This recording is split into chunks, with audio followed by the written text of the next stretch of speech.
Hi masters, నమస్తే అండి. మనం ఆస్తులు అమ్ముకుని ఆత్మశోధనకే ఒక యోగి ప్రస్థానం ఆ బుక్ చదువుకుంటున్నాం కదండి. దీనిలో అనంతమైన నిరంతరమైన ఆత్మ వికాసం కోసం 10 విధులు చెప్తాను నీకు అని 10 పాయింట్లు చెప్తున్నారు కదండి. అందులో ఫస్ట్‌ది ధ్యానము, రెండోది యోగా చేయమన్నారు, మూడోది శాకాహారం తినమన్నారు, నాలుగోది నిన్న చెప్పుకున్నాం సమృద్ధ జ్ఞాన విధి. అంటే ఏంటి? సమృద్ధ జ్ఞాన విధి అంటే నేర్చుకోండి, పరిజ్ఞానం పెంచుకోండి. ఎందుకంటే మీ ఆత్మ వికాసం కోసం, మీకోసము, మీ చుట్టూ ఉన్న వాళ్ళ కోసము, వీళ్ళందరి ఆత్మ వికాసం కోసం రోజు చదవండి. అన్ని రకాల బుక్స్ చదవండి. అంటే నీకు ఏది బావుందో, ఏ బుక్ చదివితే నీకేది బావుందో అనేది చదవమని చెప్పారండి. అలాగే ఎందుకు చదవాలి అంటే, ఎప్పుడైతే మనం బుక్స్ చదువుతామో, ఆ ఆలోచనలు ఆరోగ్యకరమైన ఆలోచనలు చేయగలుగుతాము. దాని ద్వారా మన జీవన ప్రమాణాన్ని పెంచుకోగలుగుతాము. అంతేకాకుండా ఎప్పుడైతే మనం పుస్తకాలు చదువుతామో, మనలో ఉన్న నైపుణ్యాలు, మనకే తెలియని నైపుణ్యాలన్నీ బయటపడతాయంటండి. మన లోపల తెలియకుండా ఉంటాయి. అవన్నీ బయటపడతాయి. అందుకని పుస్తకాలు చదవమని చెప్పారు.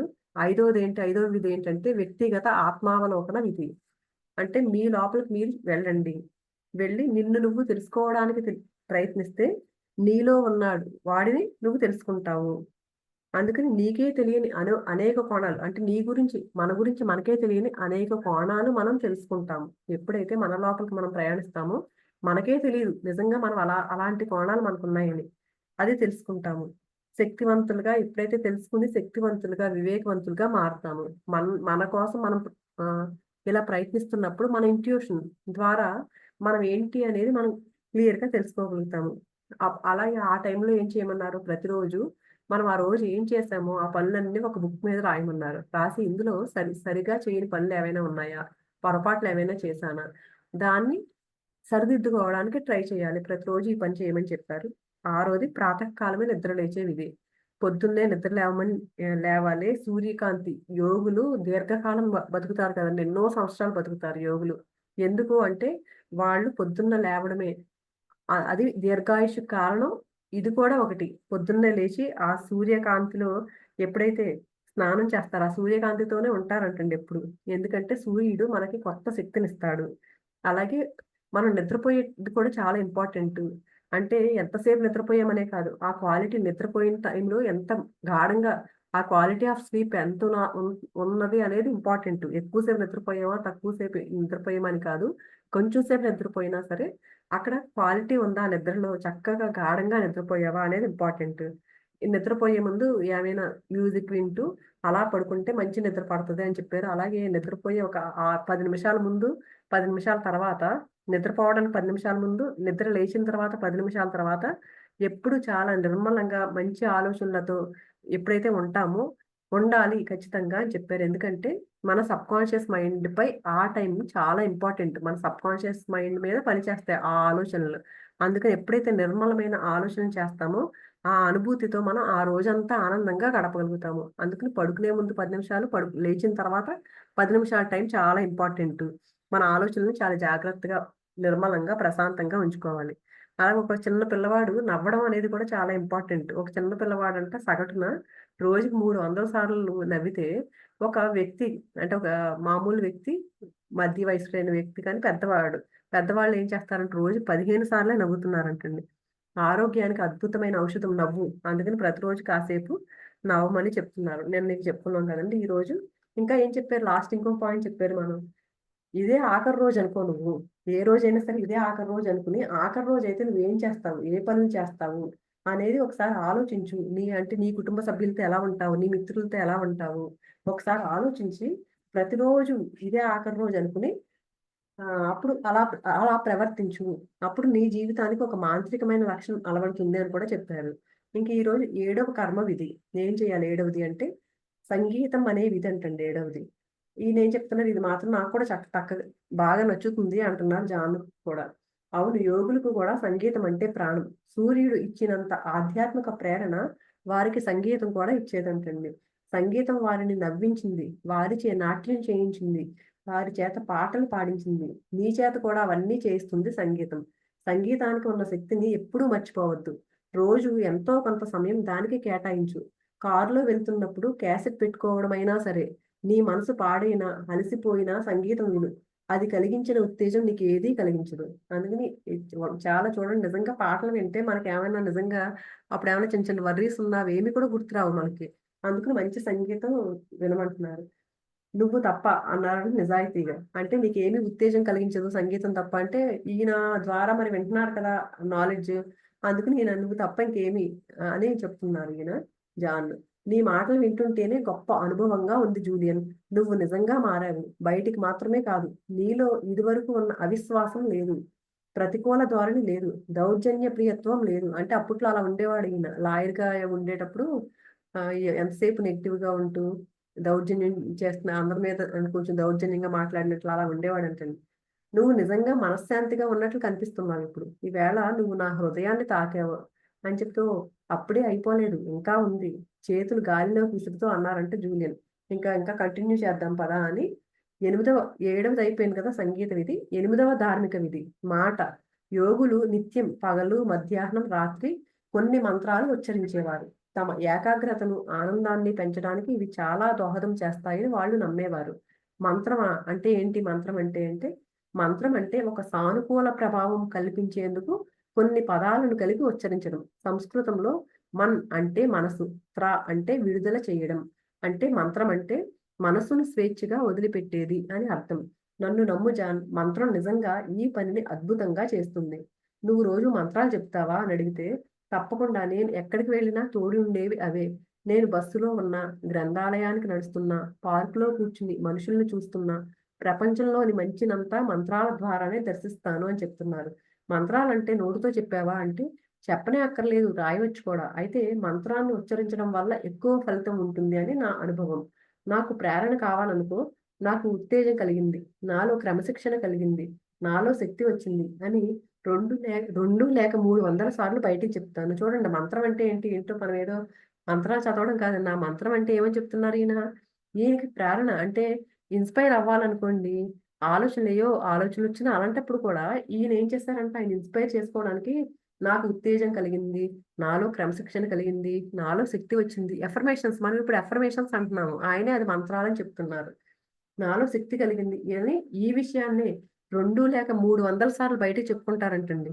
అంటే అఫర్మేషన్స్ మనం ఎప్పుడు ఏం చెప్పుకుంటామో అదే బయటికి జరుగుతుందని చెప్తున్నారు కదా! ఈయన దాన్ని మంత్రం అని చెప్తున్నారు. నా ఆత్మవిశ్వాసం చెక్కు చెదరకుండా ఉంది అని నిరూపించుకునేందుకు నేను బలవంతుణ్ణి, సమర్థుణ్ణి, సాత్వికుణ్ణి అని అంటాను. నేను యువకుడిగా ఫీల్ అవ్వడానికి కూడా మంత్రాలు ఉపయోగిస్తాను అని చెప్తున్నారు జూలియన్. మంత్రం వల్ల ఎలా ఫీల్ అవుతావు? ఈయన డౌట్ వచ్చింది. పదాలు మనసును గాఢంగా ప్రభావితం చేస్తాయి. అవి మాట్లాడినా సరే, రాసినా సరే. నువ్వు ఇతరులతో అనే మాటలు ముఖ్యమే. కానీ నువ్వు నీతో చెప్పుకునే మాటలు ఇంకా ముఖ్యం. అంటే మన మాటకి ఎంతో పవర్ ఉంటదంటారు కదండీ! అది పక్కనోళ్ళతో మాట్లాడడమే కాదు, నీతో నువ్వు మాట్లాడుకునే మాట కూడా చాలా ముఖ్యం. అంటే స్వగతాల అంటే మనలో మనం మాట్లాడుకోవడమా అని ఈయన అడుగుతుంటే, అవును. నువ్వు రోజల్లా నీతో ఏం మాట్లాడుకుంటావో అలాగే ప్రవర్తిస్తావు.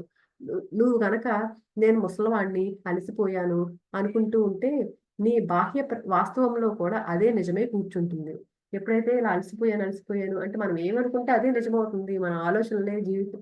మన జీవితం మన ఆలోచనలతోనే మన జీవితాన్ని సృష్టించుకుంటున్నాము అనేది చూడండి, మళ్ళీ ఈయన చెప్పేది కూడా అదే ఉంది.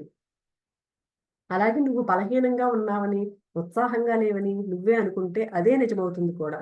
అదే నేను ఉత్సాహంగా, ఆరోగ్యంగా, చురుగ్గా ఉన్నాను అనుకుంటే నీ జీవితమే మారిపోతుంది. అంటే మనం ఎలా అనుకుంటే అలాగా. నేను బాగున్నానంటే బాగుంటాం, బాలేదంటే బాగోదు.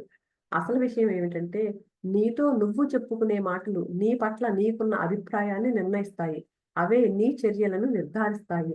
ఉదాహరణకు నీ ఉద్దేశ్యంలో నువ్వు ఆత్మవిశ్వాసం లేనివాడివి, ఏ విలువైన పని చేయలేని వాడివి అనుకో. చివరకు నువ్వు చేసే పనులన్నీ అలాగే ఉంటాయి. అలా కాక నువ్వు జీవనోత్సాహంతో తొనిసి తొణికిసలాడే నిర్భయుడివి అని అనుకున్నావనుకో, నీ చర్యలు కూడా దానికి తగ్గట్టే ఉంటాయి. అంటే ఒక పని ఉందనుకోండి, నేను చేయలేను అనుకుంటే ఎప్పటికీ చేయలేము. కానీ ఎప్పుడైతే నేను చేయగలను అని ఉత్సాహంతో ఉంటామో, అప్పుడు నాకేం భయం లేదు ఈ పని చేయడానికి. నేను ఖచ్చితంగా సాధించగలను అని ఎప్పుడైతే అనుకుంటామో, మనం చేసే పనులు కూడా అలాగే ఉంటాయంటండి. అంటే నువ్వు నీ గురించి ఏమనుకుంటున్నావు అన్నది ఒక రకంగా నీకు జోస్యం చెప్తుందనమాట. అంటే మన జోస్యం ఎవరి దగ్గరికో ఎళ్ళక్కర్లేదండి. మన ఆలోచనలే మన జీవితం అని గుర్తుపెట్టుకుంటే, మన మన జీవితం ఏంటో మనమే నిర్ణయించుకోగలుగుతాము. నువ్వు ఏదైనా చేయలేవు అని నువ్వు ఏదైనా చేయలేదు చేయలేవనుకుందాం. ఉదాహరణకు నీకు అత్యుత్తమమైన సహచరిని పొందలేవనో, ఒత్తిడి లేని జీవితాన్ని జీవించలేననో అనుకున్నావనుకో, దానివల్ల నీలో ఆత్మవిశ్వాసం లోపిస్తుంది. అంతే కదండీ! ఇప్పుడు నా నా నా వల్ల కాదు ఈ పని అనుకున్నామనుకోండి, ఇంకా ఒక రకమైన నీరసం వచ్చేస్తది. నిజంగా ఆ పని మనం చేయగలిగిన కేపబిలిటీ ఉన్నా కూడా ఆ టైంకి అసలు చేయలేం మనం. కనుక అత్యుత్తమ సహచరిని పొందడానికి నువ్వు చేయవలసింది కూడా చెయ్యవు.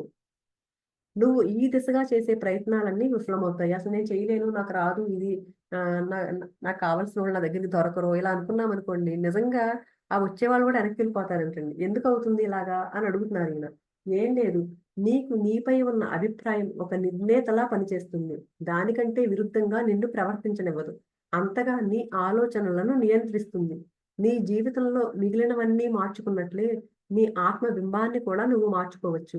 దీనికి మంత్రాలు బాగా దోహదం చేస్తాయి అని చెప్తున్నారు. మంత్రాలంటే ఏంటి? అఫర్మేషన్స్. అంటే మనం ఏం కావాలనుకుంటున్నామో, ఎలా కావాలనుకుంటున్నామో దాన్నే పదే పదే ఉచ్చరించుకోవాలి. అలా నేను నా మానసిక ప్రపంచాన్ని మార్చుకున్నప్పుడు, నా బాహ్య ప్రపంచం కూడా మారుతుంది. ఈయన జానే అంటున్నారు. నేనిప్పుడు మార్చుకుంటే, నేను లోపల మార్చుకుంటే బయట ప్రపంచం కూడా మారుతుంది అని చెప్తున్నారంట. అబ్బో! చాలా త్వరగా నేర్చుకున్నావే అంటున్నారీయన.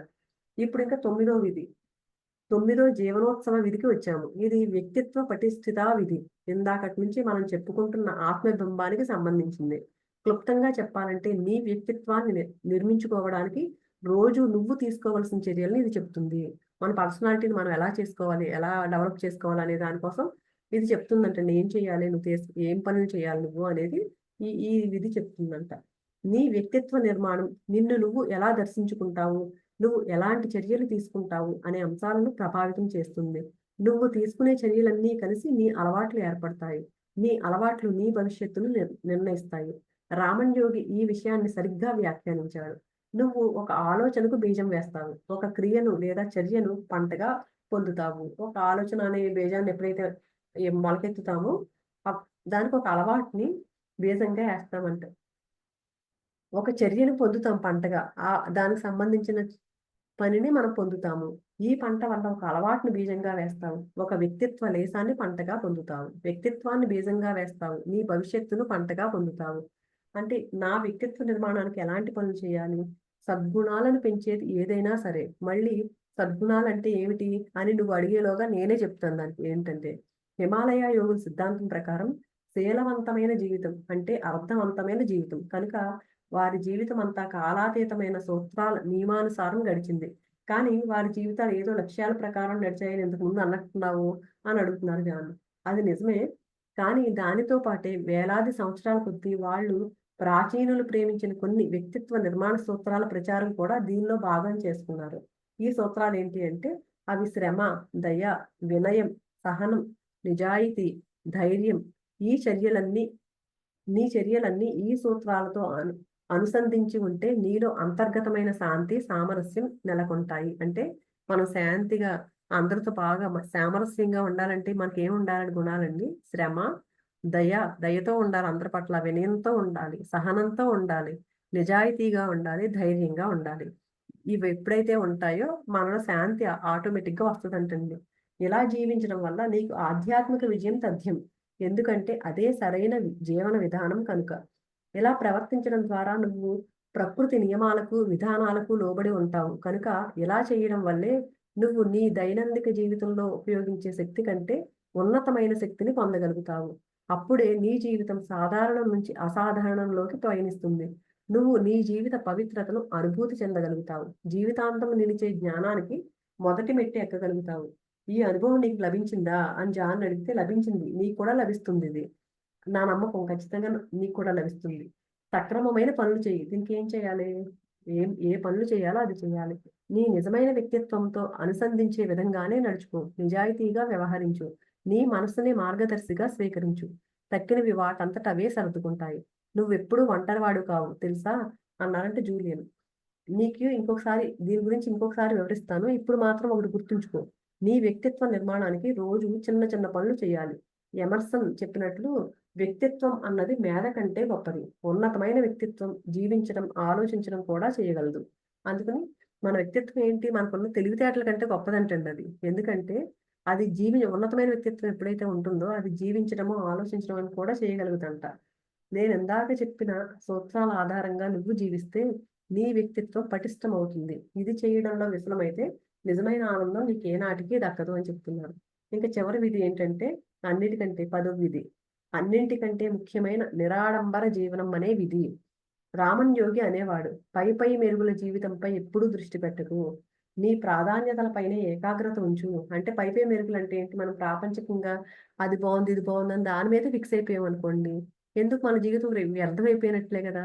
అందుకని ఆ పై పై మెరుగుల మీద దృష్టి పెట్టొద్దు. నీ ప్రాధాన్యత ఏదైతే ఉందో దానిపైనే నీ ఏకాగ్రత అంతా పెట్టు. నిజంగా అర్థవంతమైన కార్యక్రమాలపై దృష్టి పెట్టు. ఇది నాకెందుకని ఈ పని చేస్తున్నాను? నాకేమైనా ఉపయోగపడుతుందా? ఒకసారి ఆలోచించుకోవాలి మనం చేసే పనులు. అర్థమైన ఇది అవసరమేనా నాకు అని. అందుకని అర్థవంతమైన కార్యక్రమాలపై దృష్టి పెట్టు. నీ జీవితం ఎలాంటి ఆటుపోట్లు లేకుండా సఫలమై ప్రశాంతంగా ఉంటుంది. ఆ మాత్రం వాగ్దానం నేను చేయగలను.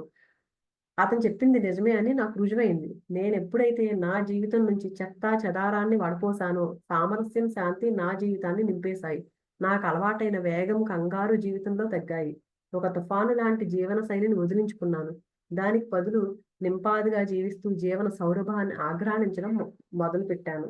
అంటే ఈ తర్వాత ఈ బుక్ రాసేటప్పుడు చెప్తున్నారనమాట. ఇవన్నీ వదిలించుకున్నారంట. నేనేం చెప్పారో దాన్నంతా ఫాలో అయ్యి జీవితాన్ని ఆస్వాదించడం ప్రారంభించారంటండి. ఇలా నిరాడంబరంగా జీవించడానికి నువ్వేమేం చేశావు అని అడిగితే, ఖరీదైన దుస్తులు మానేశాను. రోజుకు 6 దినపత్రికలు చదవడం మానేశాను. అందరికీ అన్ని వేళలా అందుబాటులో ఉండడం మానేశాను. శాకాహారినైపోయాను. మితాహారినయ్యాను. అంటే శాకాహారం ఒకటే సరిపోదండి. మితాహారి ఎప్పుడైతే మనం పూర్తిగా నాకింకా అమ్మో! పొట్ట ఫుల్లుగా అయిపోయినప్పుడు కాకుండా, ఇంక సరిపోయింది. ఇంకా కొంచెం ఖాళీగా ఉంది. ఇంకా తినగలను అనే టైంలోనే ఆపేయాలంటండి మితాహారం. ఎప్పుడైతే మితాహారంతో ఉంటామో అప్పుడు ధ్యానం కూడా బాగా కుదురుద్ది. నా అవసరాలను తగ్గించుకున్నాను. ఒకటి గుర్తుంచుకో జాన్, నీ అవసరాలను తగ్గించుకోకపోతే నీకు సంతృప్తి లభించదు. ఎప్పటికీ లాస్ వెగాస్‌లో జోదర్‌లా మరో రౌండ్‌లో నా సంఖ్య రాకపోతుందా అని నిరవధికంగా జోదం టేబుల్ దగ్గర కూర్చుండిపోతావు. నీకు కావాల్సిన దానికంటే ఎప్పుడూ ఎక్కువే కోరుకుంటూ ఉంటావు. అలాంటి వాడికి ఆనందం ఎలా లభిస్తుంది? అంతే గదండీ! ఎంతొచ్చినా దానికి అంతేముంది? ఒక కోరిక తీరిందనుకోండి ఇంకొక కోరిక పుడుతూనే ఉంటాయి. దానికి అంతెక్కడుంది? అందుకని దానికోసం ఆలోచించొద్దు. అవసరాలు తగ్గించుకోకపోతే సంతృప్తి లభించదు అని చెప్తున్నారు. కానీ ఇదివరకు ఒకసారి ఆనందం అన్నది విజయం వల్ల, సాధించడం వల్ల లభిస్తుందని నువ్వే గదా చెప్పావు. ఇప్పుడేమో నీ అవసరాలను తగ్గించుకుని తక్కువతో సంతృప్తి చెందు అంటున్నావు. ఇవి 2 పరస్పర విరుద్ధంగా లేవా? ఈ భావాలు 2 ఇంతకుముందు చెప్పారు కదండీ! ఎప్పుడైతే విజయం వస్తుందో అప్పుడే ఆనందం వస్తుందని చెప్పారు కదా! మరి ఇప్పుడేంటి ఇలా చెప్తున్నావు? మరి 2 పరస్పర విరుద్ధంగా ఉన్నాయి కదా! అంటే చాలా మంచి ప్రశ్నేసావు జాన్. నిజంగానే ఇది వైరుధ్యంలా కనిపిస్తుంది. కానీ కాదు. నీ కలల్ని సాఫల్యం చేసుకోవడం ద్వారానే జీవిత పర్యంతం ఆనందాన్ని పొందగలుగుతావు. నువ్వు ముందుకు నడుస్తున్నప్పుడే నీ ప్రతిభ బయటపడుతుంది. నీకు నీ ప్రయత్నం చివర లభించబోయే స్వర్ణకుంభం దొరకడం పైనే నీ ఆనందం ఆధారపడి ఉండడం ముఖ్యం. ఉదాహరణకి దీని గురించి ఏం చెప్తున్నారు? నేను లక్షాధికారిని అయిన తర్వాత కూడా నా బ్యాంక్ ఖాతాలో $300,000,000 ఉంటేనే నేను విజయం సాధించినట్లు అనుకునేవాడిని. ఈయన సంపాదించే టైంలో అంటండి. లక్షాధికారి అయ్యాడు అప్పటికే. కానీ ఏంటి ఇంకా ఎక్కువ. ఇంకా బ్యాంక్ అకౌంట్‌లో $300,000,000 ఉండాలి. ఇంకా కోరుకునేవాడనమాట. అప్పుడే నేను విజయం సాధించినట్లు అనుకునేవాడిని. అదే నా వినాశనానికి దారి చూపింది. చివరికి ఏమైంది ఈయనకి? అసలు విరక్తి పుట్టింది గదండీ! అంటే జీవితం అంటే అశాంతితో, ఎప్పుడు అనారోగ్యంతో ఉన్నప్పుడే విరక్తి పుట్టింది ఈయనకి. అంటే 300,000,000 నమ్మలేనట్టు అడిగారంటండి జాన్. అవును. అందుకే నా వద్ద ఎంత ఉన్నా నాకు సంతృప్తి లేదు. అంటే పెద్ద టార్గెట్ పెట్టేసుకుంటారండి. ఒకటి సంపాదిస్తూ ఉన్నారు. దాంతో తృప్తి ఉండదు. ఇంకా అని నేను కూడా అలాగే ఆ తృప్తి లేకుండా ఇంకా దానికోసమే పరుగులు పెట్టేవారు కదండీ అప్పట్లో. ఎప్పుడూ దిగులే నాకు. సంతృప్తి లేదు. దురాశ తప్ప మరేమీ కాదు. ఇప్పుడు ఆ విషయం ఒప్పుకోగలను. ఇది మిడాస్ రాజు కథ లాంటిది. ఆ కథ తెలుసు కదా నీకు? అని చెప్పి ఆ కథ చెప్తున్నారు మనకి. ఆ మహానుభావుడికి ఎవరు మిడాస్ రాజు. ఆయనకంట బంగారం అంటే ఎంత ఇష్టమంటే, తాను ఏదైతే పట్టుకున్నాడో అదంతా బంగారం అయిపోవాలని కోరుకునేవాడంటండి. ఈ వరం లభించిందంట. ఆయనకి వరం లభించిందంటే ఉప్పొంగిపోయాడంట. అయితే తను తింటున్న అన్నం కూడా బంగారంగా మారిపోవడం వల్ల ఏమీ తినలేకపోతున్నాడు. అంటే ఏది పట్టుకుంటే అది బంగారం అయిపోవాలనుకున్నాడు. ఆహా! ఎంత ఆనందం వచ్చేసిందో ఈయనకి. కానీ ఈ తినడానికి మొదలుపెడితే ఆ ఫుడ్ కూడా బంగారంలా మారిపోతే ఏమి తినలేకపోతున్నాననేది గుర్తించాడాయన. కరెక్ట్. నేను కూడా అతనిలాగే ఎంత ధనపిచ్చితో ఉన్నానంటే, అసలు ఉన్నదాన్ని అనుభవించడం చేత కాలేదు. చివరికి ఏ దశకొచ్చానంటే, బ్రెడ్, నీళ్లు తప్ప ఏమీ తినలేని స్థితికి. జూలియన్ మొహం గంభీరంగా ఉంది. అంటే ఆయన సంపాదించే టైంలో నుండి ఆయన తినడానికి కూడా ఒక పక్కన టైం ఉండదు. ఆరోగ్యం సహకరించదు. ఎందుకంటే శరీరానికి కావాల్సిన ఫస్ట్ చెప్పిన యోగా ఇవేమీ చేసుకోలేదు. శరీరాన్ని పోషించుకోలేదు. అలాగే మనసుని ప్రశాంతంగా ఉండడానికి ఏమీ చేయలేదు. ఎంతసేపు పరుగులు పెట్టడమే సరిపోయింది. అందుకే చివరికి ఎలా ఉంది? ఆ బ్రెడ్, నీళ్లు తప్ప ఏమీ తినలేని స్థితికి చేరుకున్నారాయన. అదేంటి నువ్వెప్పుడు నీ ఖరీదైన మిత్రులతో పెద్ద పెద్ద హోటల్‌లో తింటున్నావని నేను అనుకునేవాడిని అంటున్నారీయన. ఆ! మొదట్లో అది నిజమే. కానీ చాలా మందికి తెలియని విషయం ఏంటంటే, నా అదుపు తప్పిన జీవన శైలి వల్ల తర్వాత నాకు బ్లీడింగ్ అల్సర్ వచ్చింది. ఏం తిన్నా వాంతయ్యేది. అదెలాంటి దౌర్భాగ్యం? ఇంత డబ్బు ఉండి బ్రెడ్డు, నీళ్లు తప్ప ఏమీ తీసుకోలేని స్థితి. చూడండి చివరి టైంలో ఎంత డబ్బుంటే మాత్రం ఏం కాపాడొద్దండి. ఫస్ట్ నుంచి ఇవన్నీ ఎందుకు చెప్పానంటే, మనం ఎప్పుడైతే ఇవన్నీ మన జీవితంలో ఈ 10 పాయింట్లు చెప్పారు. ఇవన్నీ మన జీవితంలో ఎప్పుడైతే ఇంప్లిమెంట్ చేసుకుంటామో మనం హ్యాపీగా ఉండగలుగుతామండి. ఉన్నన్ని రోజులు ఆరోగ్యంగా, ఆనందంగా, ప్రశాంతంగా ఉండగలుగుతాము. ఎంత దయనీయంగా ఉండేవాడినో ఈయన చెప్తున్నారు చూడండి ఎలా అందుకే ఈ స్టేజ్‌కెందుకొచ్చారు? మళ్ళీ ఇలా ఒక యోగిగా ఎందుకు మారిపోయారంటే, అంత సంపాదిస్తున్నాడు. ఏమీ ప్రశాంతత లేదు. తినడానికి తిండి అరగట్లేదు. ఆహ్, బ్లడ్ వామిటింగ్స్ అయిపోయాయంటండి. కానీ నేను గతంలో జీవించే మనిషిని కాదు. జీవితం నేర్పిన గుణపాఠాల్లో ఇదొకటి. కానీ అప్పుడు జరిగిపోయినాయి కదా! వాటినేం గుర్తు తెచ్చుకోను నేను. గుర్తు తెచ్చుకొని నేనేం బాధపడట్లేదు. ఒక గుణపాఠం నాకిది అంతే. నేను ఇంతకు ముందే చెప్పినట్లు నొప్పి చాలా శక్తివంతమైన గురువు. నొప్పిని అధిగమించాలంటే ముందు అనుభవించాలి. అప్పుడు గురువు ఆ నొప్పి ఏంటి ఈయనకి గతంలో ఈయన అనుభవించినవన్నీ గుణపాఠాలు కదండీ! దాని నుంచే నేర్చుకున్నాడీయన. అందుకని అదొక పాఠము అనేది మనం అనుకోవాలి అంతే. అదొక ఏదో అయిపోయింది నేనెందుకో బాధపడకుండా ఆ పాఠం నుంచి నేర్చుకోవాలి మనం అది. చాలా శక్తివంతమైన గురువు అందుకే నొప్పనేది. నొప్పిని అధిగమించాలంటే ముందు ఏం చేయాలి? ఆ నొప్పిని అనుభవించాలి. అనుభవించకుండా చూడండి పక్కనోళ్ళు చూస్తే నేర్చుకోవడం తక్కువ మనం. మనకు మనం ఏదైనా అనుభవించామనుకోండి బాగా గుర్తుంటది. ఇంకొకసారి చేయకుండా ఉంటాం మనం. ఈ రోజు నేనెలా ఉన్నానంటే ఆ నొప్పే కారణం. ఇవన్నీ అనుభవించాడు కాబట్టి ఈ రోజు పెద్ద యోగిలాగా అయ్యాడు ఈయన. అందుకని నేను ఈ రోజు ఇలా ఉన్నానంటే నాకు ఆ నొప్పే కారణం. నా జీవితంలోకి నిరాడంబరత విధిని తెచ్చుకోవాలంటే ఏం చేయాలో చెప్పగలవా? జాన్ అడుగుతున్నారు. చాలా చేయొచ్చు. చిన్న చిన్నవి కూడా సరిపోతాయి అని చెప్తున్నారు. ఏం చేయాలి నేను కూడా అలా నిరాడంబరంగా ఉండాలంటే అంటే, చిన్న చిన్నవి కూడా చేయొచ్చు. అంటే ఎలాంటివి అంటే, ఫోను మోగినప్పుడల్లా తీయకు. పనికిరాని మెయిల్ చదవకు. వారానికి 3 సార్లు బయట తినడం మానేయి. నీ గోల్ఫ్ క్లబ్ సభ్యత్వం వదిలిపెట్టు. పిల్లలతో ఎక్కువ సమయం గడుపు. వారంలో ఒకరోజు వాచీ తీసేసి గడుపు. అప్పుడప్పుడు దయాన్ని చూడు. సెల్ ఫోన్‌ని అమ్మేయి. పేజర్‌ని పాడేయి. ఇంకా చెప్పమంటావా? జూలియన్ బట్టి వేసినట్లు చెప్పాడంటండి పనులన్నీ చేయమన్నారని. అది సరే కానీ సెల్ ఫోన్ నమ్మడం ఎందుకు అడిగారంట ఈయన. పసిబిడ్డ తన పేగుతాడు పెంచాలని డాక్టర్ చెప్పినప్పుడు చెందేలా ఆందోళన చెందుతూ, నేనిందాకే చెప్పినట్లు నా జీవన యాత్రలో నేను నేర్చుకున్నవన్నీ నీతో పంచుకోవడం నా విధి. నువ్వు అందులో ప్రతి ఒక్కటి పాటించాలని లేదు. అన్నీ ప్రయత్నించి చూడు. ఏది నీకు పనికొస్తుందో దాన్ని స్వీకరించు. ఇవన్నీ ఎందుకు చెప్పారు ఈయన? ఈయన ఆల్రెడీ చేశారండి ఇవన్నీ. అంటే ఫోను పాడేయడం ఇవన్నీ వద్దు అన్నట్లు.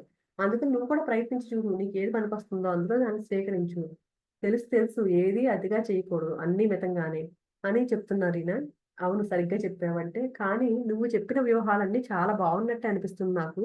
అయితే ఇవన్నీ కేవలం 30 రోజుల్లోనే నా జీవితంలో చెప్పుకోదగ్గ మార్పులు తీసుకొస్తాయా? ఈయనేం చెప్పాడు? ఒక్క నెల రోజులు టైం పెట్టు చాలు. నీ జీవితం మారిపోద్దని చెప్పారు కదా!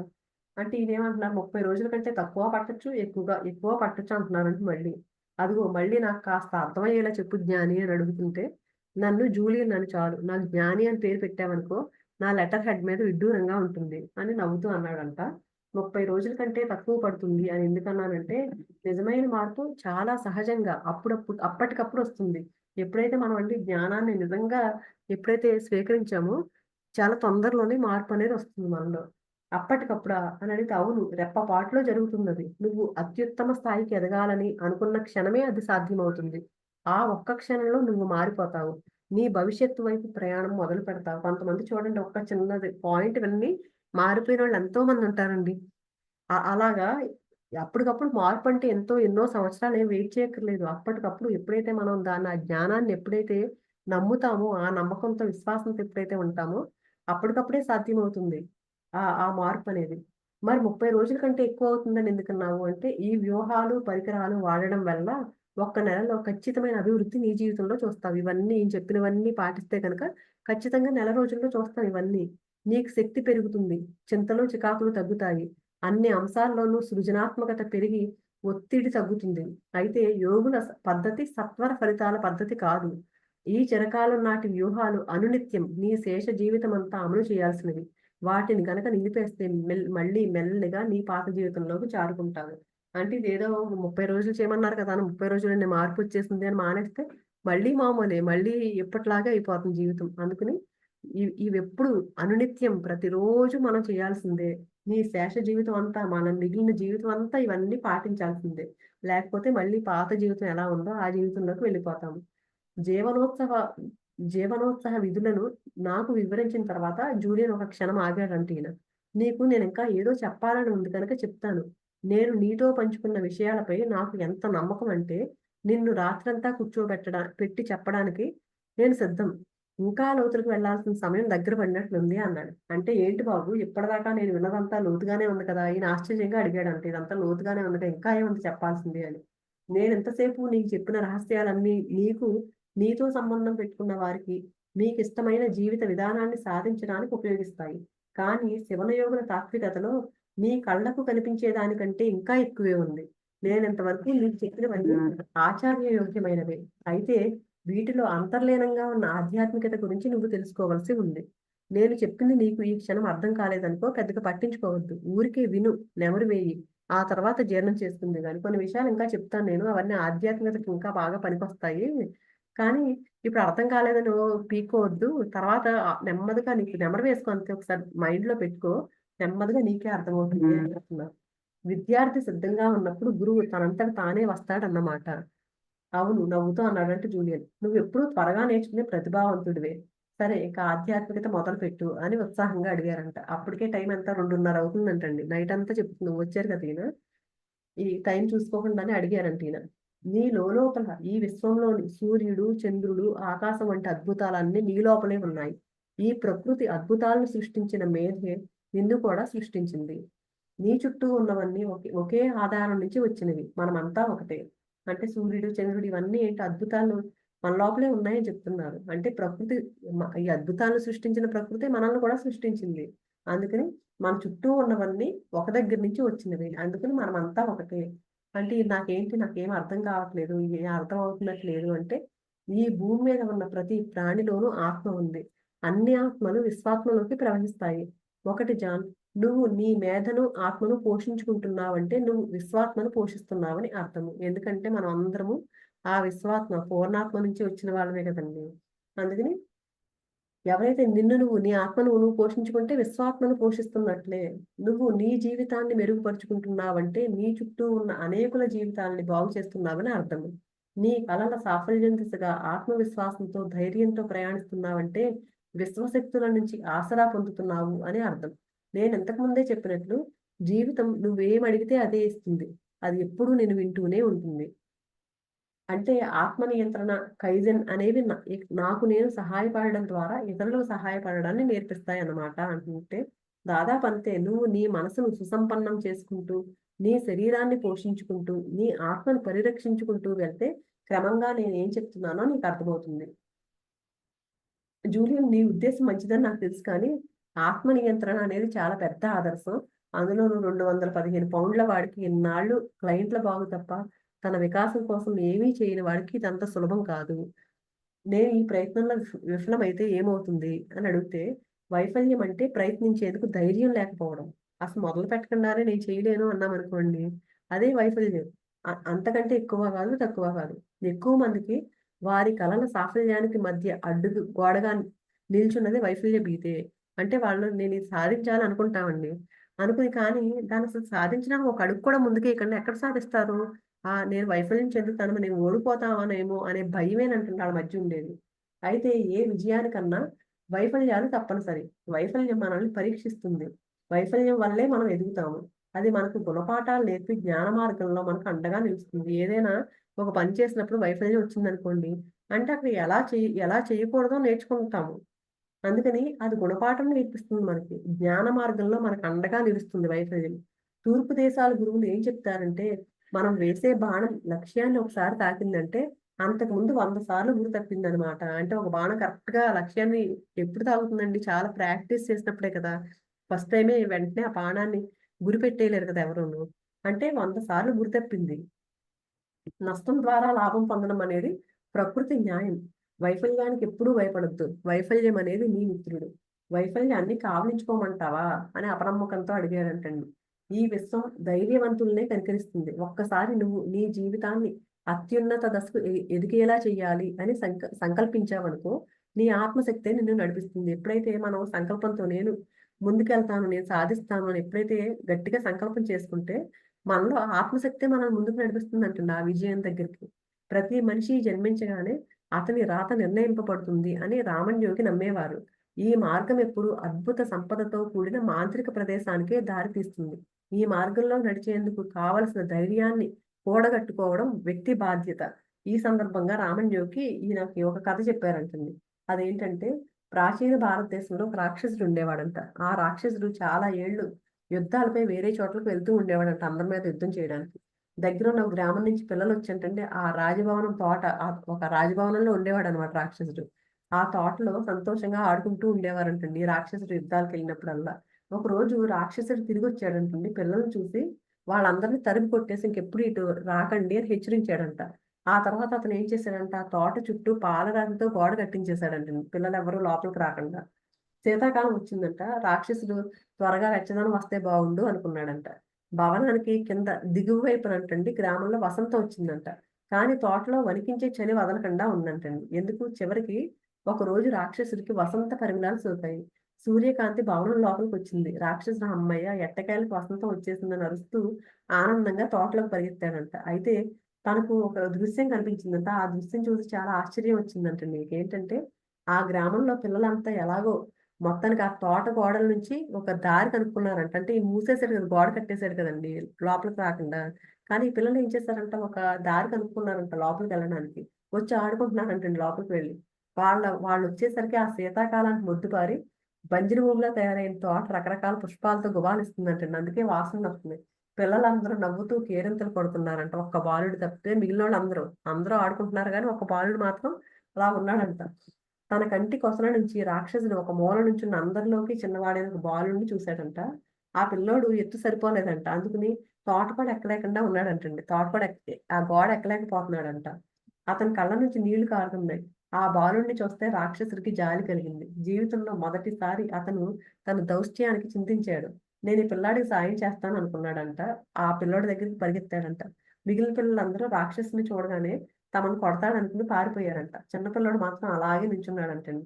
నేను ఈ రాక్షసుడిని చంపుతాను. మన ఆట స్థలాన్ని కాపాడుతాను అన్నాడంటండి తత్తరపడిపోతూ. రాక్షసుడు బాలుడి దగ్గరికొచ్చి చేతులు చాపాడంట. నేను నీ స్నేహితుడిని. నిన్ను గోడ మీద నుంచి దించి తోట లోపలికి తీసుకురాడానికొచ్చాను. ఇది ఇక నుంచి మీ తోటే అని అన్నాడంట.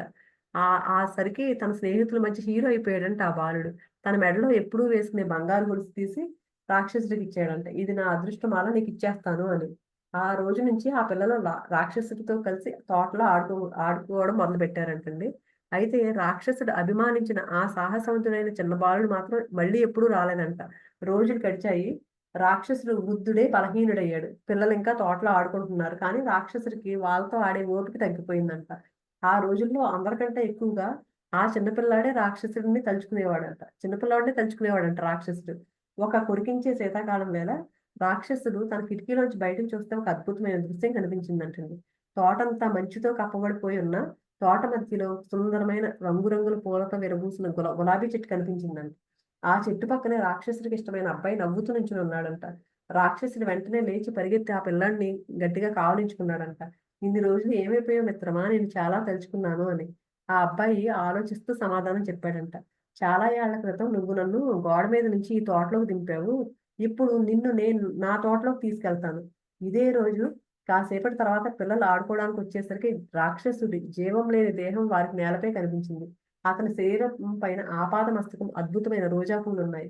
కనుక ఆ పిల్లాడిలా ఎప్పుడూ ధైర్యంగా ఉండు జాన్. నేల మీద నుంచుని కలలు కను నేల మీద నుంచుని కలలు కని. అవి నీకు సిద్ధిస్తాయి.